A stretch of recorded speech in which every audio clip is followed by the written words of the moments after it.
Hey everybody, thank you very much for tuning into the video. This is Troy here. This is a story that really pisses me off and should piss a lot of people off. And it's a story that's kind of close to and near and dear to my heart because, you know, I have two brothers that are disabled veterans.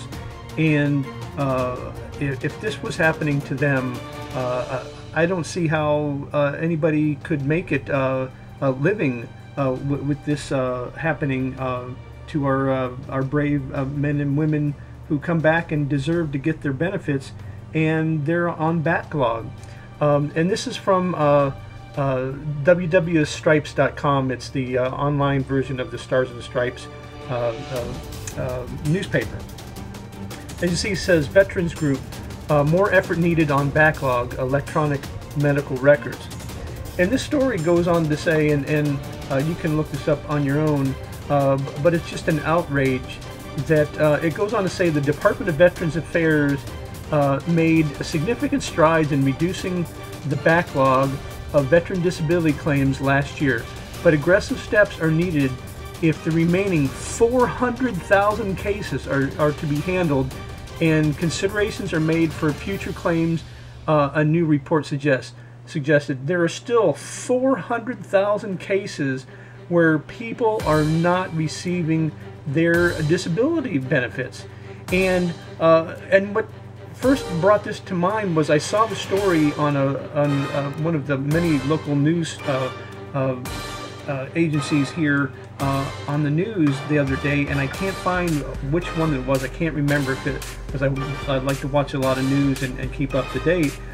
But it was a story of a gentleman here in Florida that he is now living on the streets. He's homeless because he is not getting his benefits, and his money the money that he did have saved up is gone, and he's lost his home. I don't know if he was renting, or I'm pretty sure he was renting, but still he does not have the money to be able to live in a home or an apartment, and he's living on the streets now, and he has been waiting for his benefits, if you can believe it, for 6 freaking months.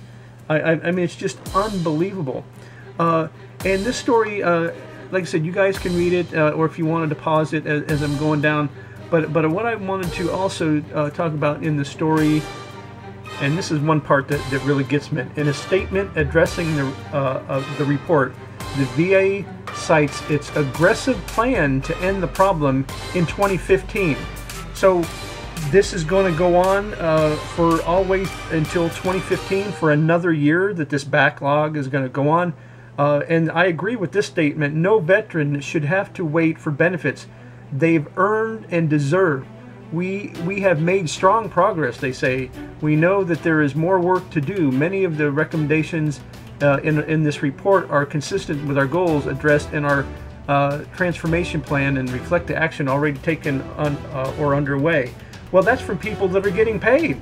That what the hell do they care? You know, and to say it's going to take another year for this backlog to be taken care of, it's just absolutely ridiculous. And just even further, VA disability claims ballooned when American veterans began returning home, many severely injured from the war in Iraq and Afghanistan. As the wars dragged on, VA struggled to keep up with more and more entered into the system. And here's the thing, and now we're in 2014, and there's computers everywhere and all this. The VA is still using paper applications and paper filing. Can you believe that going on in the year 2014? Oh, and this story is about that they're turning that over and they're going to be able to do it. Is it actually going to work? Look what happened with Obamacare and that whole rollout. I mean, it's just unbelievable that they don't have this all computerized yet. It's just crazy, and people are suffering for it that deserve this money. It goes on to say between 2009 and 2012, the number of backlog claims, those pending for more than 125 days, tripled, and more than 2/3 of the pending claims were backlogged, according to the report. In March 2013, the number of backlog claims topped 600,000. 600,000 claims, benefits were not getting to the people that needed them and deserved to have them, with an additional 300,000 in the system. It's crazy, and they say it's not going to be fixed until 2015. And then here's the other thing is, now that they're going to be cutting back on our armed forces, more and more of these people will be coming out, and they're going to be going into the system, a system that is still broken. And so it's going to get even more and more backlog.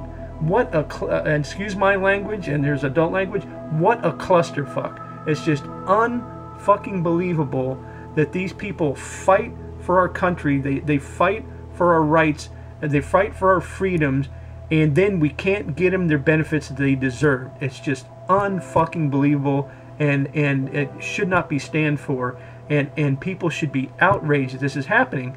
And you don't see the major news covering it at all. If it was about Justin Bieber or some other, you know, stupid ass star out there, they'd be covering in a freaking heartbeat. But our veterans get nothing. They get nothing in return but a bunch of bureaucratic shit from this government, if we can call that a government, the shitty government that we have now.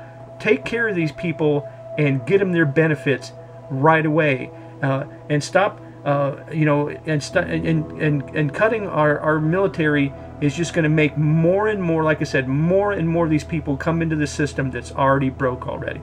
So let me know what you guys think in the comments, and thanks for watching, and we'll see you next time.